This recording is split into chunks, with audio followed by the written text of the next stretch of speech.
Hello viewers, আসসালামু আলাইকুম। Easy cook with সামিয়াতে আপনাদের সকলকেই জানাচ্ছি অনেক অনেক শুভেচ্ছা। আজকে ঝিঙে ভাজির একটি রেসিপি শেয়ার করব সকল টিপস অ্যান্ড ট্রিক্স সহকারে। অনেকেই এই ভাজিটা করতে পারেন না, অনেকের কাছে এটা পানি পানি বা ভর্তা ভর্তা হয়ে যায়। আজকে আমার এই রেসিপিটা ফলো করে যদি করেন তাহলে 100% সফল হবেন।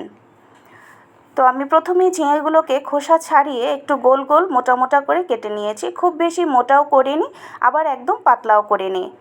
তারপর এখানে একটি চালনের মধ্যে ছড়িয়ে রেখেছি পানিটা শুকিয়ে যাওয়ার জন্য। তারপর কড়াইতে দিয়ে দিয়েছি পরিমাণ মতো রান্নার তেল। এখন অ্যাড করে দিচ্ছি কুচি করে কেটে রাখা পেঁয়াজ।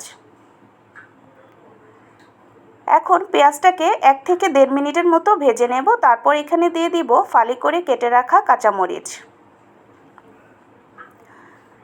এখন এগুলোকে একটু ভাজা ভাজা করে নেব। কিছুক্ষণ ভেজে নেওয়ার পর আস্ত কয়েকটি শুকনো মরিচ দিয়ে দিলাম। যে কোনো ভাজিতেই শুকনো মরিচ দিলে এটার সুন্দর একটি ফ্লেভার আসে এবং খাবারের সময় খেতে খুবই ভালো লাগে। তারপর এখানে আধা চামচের চাইতেও একটু কম হলুদের গুঁড়ো এবং আধা চামচের মতো ধনিয়ার গুঁড়ো দিয়ে দিয়েছি। তারপর দিয়ে দিয়েছি স্বাদ অনুযায়ী কিছুটা লবণ। এখন একটু নেড়ে মিশিয়ে নিয়ে সেই কেটে রাখা ঝিঙেগুলোকে দিয়ে দেব। তারপর নেড়ে চেড়ে মিশিয়ে নেব। ভিউয়ার্স, ঝিঙেটা রান্না করার সময় চুলার আঁচটা একদম হাই ফ্লেমে রাখবেন। আর এই ঝিঙে ভাজিটা কিন্তু একেবারেই ঢাকা যাবে না। যদি ঢাকনা দিয়ে ঢেকে ভাজিটা করতে চান তাহলে কিন্তু এটা একদমই পানি উঠে ভর্তা ভর্তা হয়ে যাবে। এই ছোট ছোট টিপসগুলো ফলো করেই ভাজিটা যদি করেন তাহলে এটা পারফেক্টভাবে করতে পারবেন। এই পর্যায়ে দিয়ে দিলাম আমি 1 চা চামচ চিনি। চিনিটা দিলে ভাজিটা খুবই সুস্বাদু হয় খেতে। তারপর একটু পরপর নেড়েচেড়ে ভাজিটা আমি করে নিচ্ছি। কিছুটা পরিমাণে পানি বের হয়েছে, জালের মাধ্যমে এই পানিটা শুকিয়ে যাবে।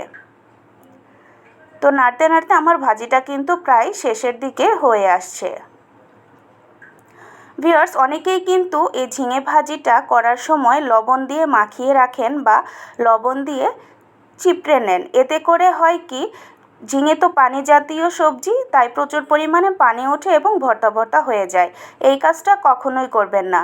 ঝিঙে লবণ দিয়ে ভেজানো বা কচলানো থেকে বিরত থাকবেন। যেভাবে আমি দেখিয়ে দিলাম এইভাবে করে যদি করেন ইনশাআল্লাহ আপনার ঝিঙে ভাজিটা খুবই সুস্বাদু হবে খেতে। আমার ভিডিওগুলো যদি আপনাদের একটুও ভালো লেগে থাকে তাহলে আমার চ্যানেলটাকে ফলো এবং সাবস্ক্রাইব করে দিবেন। আর ভিডিওগুলোকে একটু শেয়ার, লাইক, কমেন্টস করে দেবেন। আর যদি এই কাজগুলো আপনি অলরেডি করে থাকেন তাহলে আপনাকে অনেক অনেক শুভেচ্ছা। আজকে তাহলে এই পর্যন্তই। আল্লাহ হাফেজ, ভালো থাকবেন সবাই।